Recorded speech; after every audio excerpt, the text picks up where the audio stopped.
اس لیے، اور اچھا ریکارڈنگ بھی اس کلاس کی ٹھیک انشاءاللہ تعالی ملے گی۔ جی سٹارٹ کرتے ہیں۔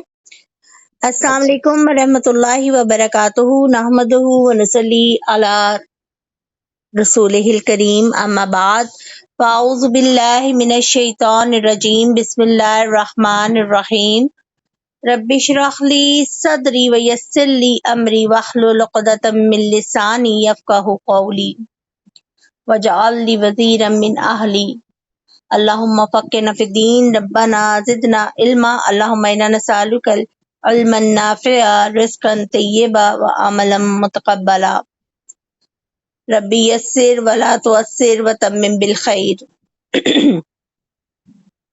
اللہم فقہنا فی الدین، ربنا زدنا علما، اللہم انا نسألک العافیۃ والمعافی فی الدنیا والآخرہ، آمین ثم آمین یا رب العالمین یا ارحم الراحمین۔ پیاری سسٹرز، یہ جو کورس ہے ہمارا رب کے در کے نام سے ہے، اس میں اسماء الحسنی جو ہے اس کو مکمل یاد کرنے کی کوشش کریں گے۔ پہلے تو اس بات پر ذرا غور کیجئے کہ اس کورس کی ضرورت کیا ہے اور کس لیے ہم یہ کورس کر رہے ہیں۔ جب سے انسان کی تخلیق ہوئی ہے تب سے حضرت آدم علیہ السلام کے بعد سب سے زیادہ جو تجسس رہا بنی آدم کے دل میں وہ یہ کہ اپنے خالق کو تلاش کرے، اپنے مالک کو تلاش کرے، اور ہر انسان کی سب سے بڑی کامیابی یہ ہے کہ وہ اپنے پاس اپنے رب کی موجودگی کو محسوس کر لے۔ اگر انسان کا یہ احساس زندہ ہو تو وہ درختوں کی ہریالی میں چھن چھن کر آتی سورج کی چاندنی میں اور سورج کی سنہری کرنوں میں، ہواؤں کے لطیف جھونکوں میں اپنے رب کی موجودگی کو پالے گا اور محسوس کرے گا، اور وہ ربانی تجربہ حاصل کرے گا تو زمین پر سر رکھتے ہوئے اسے محسوس ہوگا کہ اس نے اپنے رب کے قدموں میں سر رکھ دیا۔ اللہ رب العزت نے فرمایا، اللہ نور السماوات والارض، اللہ تعالیٰ آسمانوں اور زمینوں کا نور ہے۔ اس کا مطلب یہ ہے کہ کائنات کی ہر چیز اللہ کے نور سے روشن ہے۔ جس انسان کو اللہ نے حساسیت عطا فرما دی وہ ہر طرف اللہ تعالیٰ کے نور کو دیکھے گا، ہواؤں میں، دریاؤں میں، پہاڑوں میں، سمندروں میں، فضاؤں میں، پھولوں میں، پھلوں میں، صحراؤں میں، جنگلوں میں، ہر چیز اس کے لیے ایمانی رزق کا دسترخوان بن جائے گی۔ ہر انسان تلاش میں ہے، وہ سکون اور اطمینان چاہتا ہے کہ جس کا مرکز جو ہے صرف ایک اللہ تعالیٰ ہے جو اس کا رب ہے۔ رب جلیل و کریم کی ذات ہی انسان کی منزل ہے، اور دنیا میں کامیاب وہی ہے جو اپنے رب کے ساتھ وابستہ ہو کر اسے اپنا سب کچھ بنا لیتا ہے اور اپنے نامکمل وجود کو مکمل کرتا ہے۔ اسے زندگی دینے والا ہے وہی جو اسے بتاتا ہے کہ اسے لوگوں کے درمیان کس طرح سے رہنا ہے اور کس طرح سے نہیں رہنا، جو اسے اندھیروں سے نکال کر ایک روشنی کی طرف لاتا ہے جو کہ کامیابی کا راستہ ہے، اور جس پر چل کر وہ بھٹکے بغیر اپنی منزل مقصود تک پہنچ سکتا ہے۔ انسان اپنے وجود کے اعتبار سے ایک اعلیٰ و برتر ذات کی تلاش میں ہے جو اس کی خامیوں کی تلافی کر سکے۔ جو انسان کے اندر پائی جانے والی خامیاں ہیں ان کو دور کر سکے۔ اسماء الحسنی اس کی تلاش کا جواب ہے۔ رب العزت نے فرمایا، وَلِلَّهِ الْأَسْمَاءُ الْحُسْنَىٰ فَادْعُوهُ بِهَا، اور سب اچھے نام اللہ تعالیٰ ہی کے ہیں سو اس کے ساتھ اسے پکارو۔ یہ سورہ اعراف میں اللہ تعالیٰ نے 180 آیت میں بتایا۔ نام سے مراد نام نہیں بلکہ اس کی صفات ہیں، یعنی اس کے ایٹریبیوٹس ہیں، یعنی تمام اچھی صفات اللہ تعالیٰ کے لیے ہیں۔ اللہ تعالیٰ کے یہ نام انسان کی نسبت سے اس کا تعارف ہے، اور جو انسان اسماء الحسنی کو پوری معنویت کے ساتھ جان لیتا ہے تو اسے معلوم ہوتا ہے کہ وہ جس کی تلاش میں ہے اسے اسماء الحسنی کی صورت میں مل گیا ہے۔ اسماء الحسنی کے ذریعے انسان کو ایک متعین رہنمائی مل جاتی ہے جس کے ساتھ ہم اللہ تعالیٰ کی ہستی کو تصور میں لا سکتے ہیں، اس سے ذہنی، قلبی اور روحانی رشتہ قائم کر سکتے ہیں۔ اور اسی وجہ سے قرآن حکیم میں جب یہ بتایا گیا کہ اللہ تعالیٰ کے لیے اچھے نام ہیں تو فوراً یہ بھی ارشاد فرمایا گیا کہ اسے ان ناموں سے پکارو۔ انسان اپنی کمزوریوں کی وجہ سے اللہ تعالیٰ کا محتاج ہے اور اس کی ہر احتیاج کا جواب جو ہے ان ناموں کے اندر موجود ہے۔ اللہ تعالیٰ اور اس کے نام انسان کو ہر موڑ پر رہنمائی دیتے ہیں۔ انسان کے اندر جب کوئی جذبہ بیدار ہوتا ہے کہ کوئی ہو جو اسے ہدایت دے تو وہ پکار اٹھتا ہے، اے ہادی برحق، تو اندھیروں سے نکال کر مجھے روشنیوں میں لا۔ تو ہی ستاروں کو راستے دکھاتا ہے، بھٹکے ہوں کو منزل تک پہنچاتا ہے، تو مجھے بھی اپنی خاص رحمت سے ہدایت عطا فرما۔ انسان جہاں بے بس محسوس کرتا ہے وہ رب کے در پر اس کا کوئی نام پا لیتا ہے جس کے حوالے سے وہ پکار اٹھتا ہے کہ جہانوں کے پالنے والے، ساری کائنات کے رازق، سمندر میں مچھلیوں کو، فضاؤں میں پرندوں کو اور زمین کی تہوں میں حشرات کو رزق دینے والے، تو مجھے بھی رزق عطا فرما۔ اسماء الحسنی رب کے رحمت کے دروازے ہیں۔ اللہ نے اپنی کتاب میں ان دروازوں کو کھولا ہے تاکہ ہم ان کے راستوں سے گزر کر رب کی رحمت کی دنیا میں پہنچ جائیں۔ اسماء الحسنی ہمیں اللہ تعالیٰ سے جوڑتے ہیں۔ ہم ان ناموں سے جب اپنے رب کو پکارتے ہیں تو اس کے ساتھ ہمارا تعلق پختہ ہوتا چلا جاتا ہے اور اللہ تعالیٰ ہمیں اندھیروں سے نکال کر روشنیوں میں لے آتا ہے۔ حقیقت یہ ہے کہ اللہ تعالیٰ نہ ہوتا تو ہم ہدایت نہ پاتے۔ وہی تو ہے جسے یادوں میں بسانا ہے، وہی تو ہے جس کی تلاش میں مجھے اور آپ کو نکلنا ہے، اسے دل میں بسانا ہے، اس کی رحمت کو پانا ہے۔ وہی ہمارا رب ہے، اسی کے در پر جانا ہے۔ الہی تو ہم سب کو اپنے در پر قبول فرما لے۔ آپ یہ دیکھیے کہ اگر اللہ تعالیٰ نہ ہوتا تو ہم لوگ کبھی ہدایت نہ پاتے۔ الحمدللہ رب العالمین، جہانوں کے بادشاہ نے موقع دیا اس کام کا جو اس کے چنے ہوئے منتخب بندوں نے کیا۔ وہ بے نیاز ہے، وہ عظیم ہے، وہ حلیم ہے، وہ رحیم ہے، وہ کریم ہے۔ وہ ان لوگوں کو بھی موقع دیتا ہے جو چنے ہوئے بندوں کی خاک کے پاؤں کے بھی برابر نہیں ہے۔ آج موقع ہے دلوں میں اس کی ذات کی محبت کا بیج کاشت کرنے کا، جو اس کائنات کی اصل ہے۔ وہی تو ہے جس کی وجہ سے ہم ہیں، وہ نہ ہوتا تو کچھ بھی نہ ہوتا۔ محمد صلی اللہ علیہ وآلہ وسلم نے فرمایا، اللہم لولا انت ما ہدیتنا ولا تصدقنا ولا صلینا۔ اے اللہ، اگر تو نہ ہوتا تو ہم ہدایت نہ پاتے، نہ ہم صدقہ کرتے، نہ ہم نماز پڑھتے۔ ہاں، وہی اللہ ہے جو اول بھی ہے آخر بھی ہے، وہی ظاہر ہے، وہی باطن ہے۔ اس کے سوا ہر چیز فنا ہے، بالکل فانی ہے، اور وہی ہے جس نے ہر چیز کو تخلیق کیا ہے، وہی ہر چیز کا مالک ہے، وہی رزق دیتا ہے، وہی ہر چیز کو راستہ دکھاتا ہے۔ وہ ہے، وہ تھا، وہ رہے گا۔ ہم نہیں تھے، اب ہیں، کل نہیں رہیں گے، پھر دوبارہ ہمیں پیدا کیا جائے گا، اور جو کچھ اس جہان میں ہو رہا ہے سب اسی کے ارادے سے ہو رہا ہے۔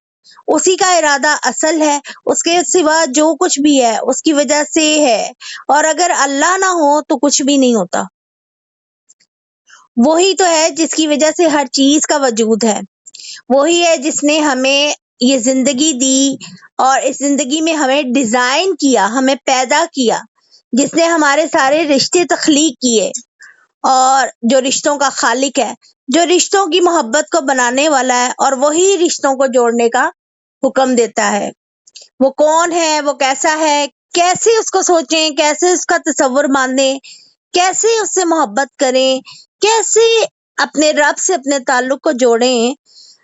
اللہ تعالیٰ تو سورہ انعام میں فرما رہا ہے، لا تدرکہ الابصار وہو یدرک الابصار۔ نگاہیں اس کو نہیں پا سکتی اور وہ سب نگاہوں کو پا لیتا ہے۔ دنیا میں انسان کی یہ کمزوری ہے کہ وہ اپنے حواس سے دیکھ کر، سن کر، کسی چیز کو محسوس کر کے، کسی چیز کو چکھ کر، سونگھ کر اندازہ لگاتا ہے، لیکن اللہ رب العزت کی ذات ایسی ہے جس کو ہم حواس سے جس کا ادراک نہیں کر سکتے، پھر کیسے اس کے بارے میں جانیں، کیسے اس کے بارے میں تصور باندھیں اور ہماری اس ضرورت کو پورا کرتے ہیں اسماء صفات، اللہ کے نام، اللہ کی خوبیاں۔ وہ اعلیٰ ہے، عظیم ہے، وہ سب کچھ ہے اور وہی ہے جس کی وجہ سے سب کچھ ہے۔ اس کے بارے میں تصور باندھنے میں ہم تبھی کامیاب ہو سکیں گے جب ہم اس کا تعارف حاصل کر لیں گے، اس کا کوئی حوالہ۔ اللہ کے بارے میں یہ تصور اسماء الحسنہ اور اس کی صفات حسنہ سے باندھا جا سکتا ہے۔ دیکھیں اسماء و صفات کی ان سیشنز میں کیا ہوگا جو ہم یہ کورس کر رہے ہیں، کیا ہم ہر نام پر غور و فکر کریں گے؟ کیا علمی سطح پر انہیں دیکھیں گے یا عملی سطح پر دیکھیں گے؟ اسماء و صفات کے اس سیشنز میں ہمارا مقصد ہوگا کہ ہم اللہ تعالیٰ کے ساتھ اپنے تعلق کو جوڑنے کے قابل ہو جائیں اور اس کے لیے ہم اس کی مستقل کوشش جاری رکھیں گے۔ نہ صرف ہم اللہ تعالیٰ کی صفات پر غور و فکر کریں گے، ان کے بارے میں اچھے طریقے سے سمجھیں گے، بلکہ ان اسماء صفات کو زبانی یاد کرنے کی بھی کوشش کریں گے۔ ٹھیک ہے،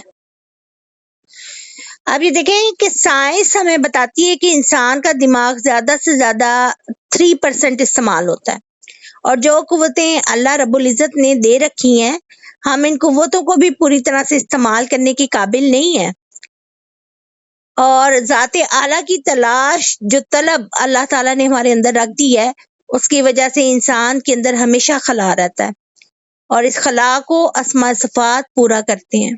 ایک اعلیٰ ذات کا ماڈل جب انسان کے تصور میں آتا ہے نا تو اس کی وجہ سے اس کے اندر یقین کی کیفیت پیدا ہو جاتی ہے، ایک نیا انسان وجود میں آتا ہے، ایک ایسا انسان وجود میں آتا ہے کہ جس میں یقین محکم ہوتا ہے اور عمل پہم ہوتا ہے اور محبت فاتح عالم ہوتی ہے۔ اسماء صفات کے بغیر کوئی بھی انسان جو ہے وہ سچا یقین اس کو حاصل نہیں ہو سکتا، اس کے نصیب میں نہیں ہو سکتا۔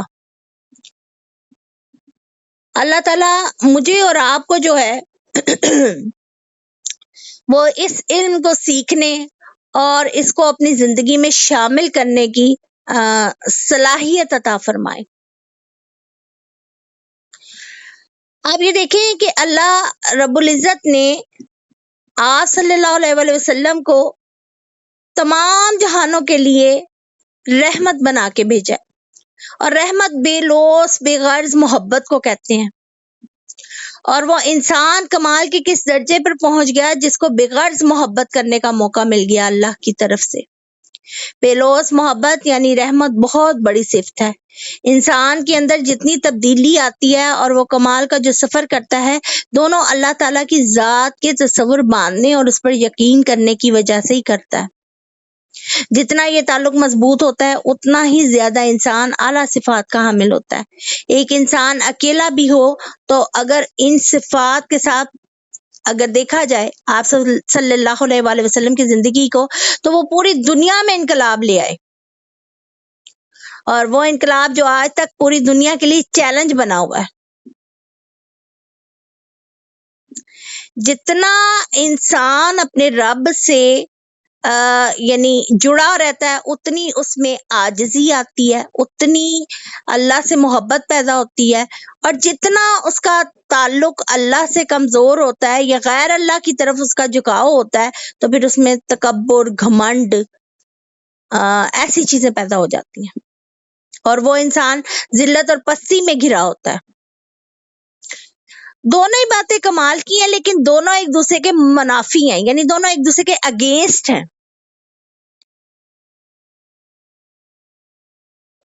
اسماء و صفات کی وجہ سے انسان اپنی ذات کا قیدی نہیں رہتا، بلکہ وہ اس کائنات کی سب سے بڑی ہستی کا غلام بن جاتا ہے کہ اسے پتا چلتا ہے کہ اس کے ساتھ تعلق ہمارا کتنا فائدہ مند ہے۔ اور ہم جو یہ اسماء صفات پڑھیں گے اور یہ جو ہم یاد کریں گے اسماء صفات، اس کا مقصد بنیادی طور پر یہی ہے کہ ہم اپنے رب کے ساتھ اپنے تعلق کو محفوظ کر لیں اور مضبوط کر لیں۔ اب اس میں بھی یہ دیکھیں کہ اسماء صفات سیکھنا کیوں ضروری ہے، کہ دیکھیں ہم جب سورہ فاتحہ پڑھتے ہیں ایاک نعبد و ایاک نستعین اہدنا الصراط المستقیم، ہم صرف آپ کی ہی عبادت کرتے ہیں اور صرف تجھی سے مدد، یعنی تیری ہی عبادت کرتے ہیں، تجھی سے مدد مانگتے ہیں، ہمیں سیدھے راستے پر چلا۔ اسے ثابت ہوتا ہے کہ ہم صرف اللہ کی عبادت کرتے ہیں، اللہ کے غلام ہیں، اللہ ہی کے ہیں اور اللہ ہی سے مدد چاہتے ہیں۔ لہٰذا یہ بھی دعا ہماری اللہ ہی سے ہے کہ ہمیں سیدھے راستے پر چلاتے، اور جو سیدھا راستہ جو ہے وہ اللہ سبحانہ تعالیٰ تک پہنچتا ہے، اور اللہ تعالیٰ جو ہے اس کی منزل ہے صراط مستقیم کی۔ اور میری یہ دعا ہے اور مجھے اللہ سے بھرپور امید ہے کہ انشاءاللہ تعالیٰ اللہ تعالیٰ جو ہے وہ ہمیں اپنا تعلق ضرور دے گا، جس کی وجہ سے زندگی کے صحرا میں بہار آئے گی۔ اور یقیناً اللہ کا ایک خیال بھی انسان کو کتنا نفع دے دیتا ہے کہ انسان کی زندگی میں اللہ رب العزت کا خیال ہی جو ہے وہ پورے رنگ جو ہے نا وہ بھر دیتا ہے انسان کی زندگی میں۔ ہم یہاں پر سب جمع کیوں ہوئے ہیں؟ ہم اس لیے جمع ہوئے ہیں کہ ہم اپنے رب کے بارے میں جانیں، اپنے رب سے اپنے تعلق کو مضبوط کریں، اپنے رب سے مدد مانگنا سیکھیں، اپنے رب سے محبت کریں، اپنے رب پر اعتماد کریں اور اپنے رب کو ہمیشہ کے لیے اپنا سہارا بنا لیں۔ رشتہ بہت خوبصورت ہے اور مضبوط ہو سکتا ہے، اور یقیناً ہمیں اس رشتے کی مضبوطی چاہیے۔ اسماء صفات کیا ہیں؟ آئیے ذرا، اسماء جو ہے وہ اسم کی جمع ہے جس کا میننگ ہے نام، اور صفت کی جمع صفات ہے، یعنی اللہ کی نام اور اللہ کی خوبیاں۔ اسماء صفات دراصل انسان کے لیے اللہ کا مستند تعارف ہے، اس کے ناموں اور اس کی جتنی صفات ہیں اس کے توسط سے ہم نے حاصل کیا، یعنی ایسا تعارف جو انسان کے ذہن کی بنیاد پر نہیں ہے بلکہ اللہ کی پہچان کے لیے اور اس تعلق کے لیے ہمیں اس کے ناموں اور اس کی صفات کی ضرورت ہے۔ اللہ رب العزت نے انسان کو سب سے پہلا علم جو سکھایا تھا نا، یعنی حضرت آدم علیہ السلام کو، وہ اسماء کا علم تھا، ناموں کا علم تھا، اور وہی انسان کے لیے مشل راہ ہے۔ انسان جس چیز کا بھی علم حاصل کرتا ہے وہ اس اسماء کے توسط سے حاصل کرتا ہے، یعنی ناموں کے توسط سے حاصل کرتا ہے۔ کوئی بے نام چیز اس کے ذہن میں نہیں رہتی، لہٰذا ہر چیز کو وہ ایک نام دیتا ہے۔ اسماء صفات انسان اور اس کے رب کے درمیان تصوراتی ربط قائم کرتے ہیں، یعنی ہم تصور کے ذریعے اپنے اللہ سے جڑ جاتے ہیں، اور جسمانی طور پر تو ہم اس تصوراتی یعنی اس چیز کو ہم محسوس نہیں کر سکتے اپنے حواس خمسہ پر، کیونکہ یہ غیب میں ہے، یہ صرف ایک تصوراتی ربط ہے۔ اب سوال یہ پیدا ہوتا ہے کہ اگر نظروں سے ہم اللہ کو نہیں دیکھ سکتے، اس کے بارے میں کوئی اپنے ذہن میں کیسے تصور لائیں گے؟ تو اس کا ذریعہ اسماء صفات ہیں، اس کے نام اور اس کی خوبیاں جو تصوراتی سطح پر بڑی خوبصورت انداز سے اللہ تعالیٰ نے ہمیں عطا کی ہیں۔ اس تصور کو جب ہم باندھتے ہیں، اللہ کے نام سوچتے ہیں اور خیال کرتے ہیں اللہ کے نام کا، تو پھر انسان کے دل کے اندر ایک یقین ابھرتا، پتہ چلتا ہے اس کو، اور بڑا اس کا دل مطمئن ہو جاتا ہے، کیونکہ اللہ تعالیٰ کی ذات جو ہے واسع بھی ہے، عظیم بھی ہے، اور اس کی کوئی انتہا نہیں، وہ ازل سے ابد تک ہے، ظاہر بھی ہے، باطن بھی ہے۔ ہم اس کے جتنے اسماء صفات کو جانتے ہیں نا، اپنی نسبت سے جانتے ہیں، اور جتنے ہمیں قرآن و حدیث میں ملتے ہیں۔ اور اللہ تعالیٰ نے بھی فرمایا ہے سورہ رعد میں کہ الا بذکر اللہ تطمئن القلوب، سن لو اللہ تعالیٰ کی یاد میں دلوں کا اطمینان ہے۔ اللہ تعالیٰ کی یاد اس کی صفات کے ساتھ تعلق قائم کرنے کی وجہ سے اپنا رنگ دکھاتی ہے، کیونکہ انسان کے اندر یقین اترتا ہے۔ اللہ تعالیٰ کو وہ کسی تعلق کسی حیثیت میں یاد کرے گا، ہر موڑ پر اسے ایک نئے تعلق کی ضرورت ہوتی ہے، کیونکہ انسان پلٹتا ہے، جھپٹتا ہے، ہر وقت اس کی زندگی میں کوئی نیا واقعہ رونما ہوتا ہے اور ہر نئے موڑ پر اسے اس کے مطابق تعلق کی ضرورت ہوتی ہے، اور اللہ کے اسماء صفات انسان کی اسی ضرورت کی تکمیل کرتے ہیں۔ اس کی زندگی کا کوئی موڑ، اس کی زندگی کا کوئی پہلو ایسا نہیں جہاں اللہ تعالیٰ کی ذات کا سچا تعارف موجود نہ ہو، اس کی کسی صفت، اس کے کسی نام کے حوالے سے وہی چیز اس کو مطمئن کر دیتی ہے انسان جس حوالے سے اپنے رب کو یاد کرتا ہے۔ اب قرآن کریم میں سورہ الاعراف کی آیت نمبر 180 میں آیا ہے وَلِلَّهِ الْأَسْمَاءُ الْحُسْنَىٰ فَادْعُوهُ بِهَا، اور تمام اچھے نام اللہ ہی کے ہیں سو اسے ان کے ساتھ تم پکارو۔ اللہ کی اچھی اچھی صفات اور اچھے اچھے نام ہمیں بتائے گئے ہیں کہ اللہ تعالیٰ جو ہے اس کے ذریعے ہم اپنے تعلق کو اللہ کے ساتھ مضبوط کر سکتے ہیں اور اللہ ہماری زندگی میں بہتری لا سکتا ہے۔ اور دیکھیے اگر ہم اللہ ہی کی ذات کے بارے میں سورہ بقرہ میں فرمایا گیا ہے اللہ لا الہ الا هو الحی القیوم، اللہ تعالیٰ وہ ہے جس کے سوا کوئی معبود نہیں، ہمیشہ سے زندہ ہے، ہر چیز کو قائم رکھنے والا ہے۔ سیدنا ابو ہریرہ رضی اللہ تعالیٰ عنہ سے روایت ہے رسول اللہ صلی اللہ علیہ وآلہ وسلم نے فرمایا اللہ تعالیٰ کی 100 کم یعنی 99 یعنی 99 نام ہے، جس نے ان کا احصاء کیا وہ جنت میں داخل ہوگا۔ اب سوال یہ پیدا ہوتا ہے کیا یہ نام صرف 99 ہے؟ حافظ ابن کثیر رحمہ اللہ فرماتے ہیں کہ ان ناموں کی تعداد 1000 تک ہے، مگر اصل چیز تعداد نہیں ہے، تعداد جتنی بھی ہو، اصل چیز یہ ہے کہ انسان کی لغت جو ہے اس کے اعتبار سے بتایا گیا کہ اللہ کے کتنے نام ہیں، ورنہ اللہ تعالیٰ کی تو ایک لامحدود ہستی ہے، اللہ کو اور اس کے ناموں کو محدود نہیں رکھا جا سکتا۔ اب دیکھیں نبی کریم صلی اللہ علیہ وسلم نے فرمایا معرفت یعنی اللہ کی پہچان میرا اصل سرمایہ ہے، یعنی میرا اصل زر، میرا اصل سرمایہ اللہ کی پہچان ہے۔ اب اللہ کی معرفت سے کیا مراد ہے؟ اللہ کی صفات کی قدر پہچاننا اور اس صفات کے ذریعے اس کے بارے میں یقین حاصل کرنا۔ اب امام راضی جو ہیں ان کے مطابق انہوں نے اپنی تفسیر میں لکھا ہے کہ اللہ کے 5000 سے زیادہ نام ہے۔ اب ہمارے لیے تو اتنی بات ہی کافی ہے نا کہ اللہ کے بے شمار نام ہے، جو کام کرنے والا ہے وہ اللہ کے ناموں کو سمجھ کر ان خوبیوں پر اعتماد کرنا اور ان سے رہنمائی حاصل کرنا ہے اور اللہ کی قدر پہچاننا ہے۔ اللہ تعالیٰ سورہ الانعام میں آیت نمبر 91 میں فرماتے ہیں کہ وما قدر اللہ حق قدری، اور انہوں نے اللہ کی قدر نہیں پہچانی جیسے اس کے پہچاننے کا حق تھا۔